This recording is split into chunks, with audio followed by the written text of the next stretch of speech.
ini saya mau ambil mating ya, untuk nanti dia nyebrangnya lagi. Alhamdulillah ya, unit bisa berjalan dengan lancar ya, nggak ada masalah ya.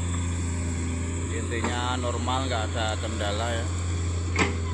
Walaupun habis terendam air cukup lama, sebulan lebih, alhamdulillah unit bisa jalan kembali.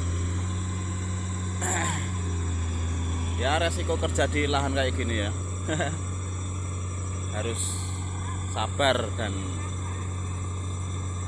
agak kerja keras sedikit.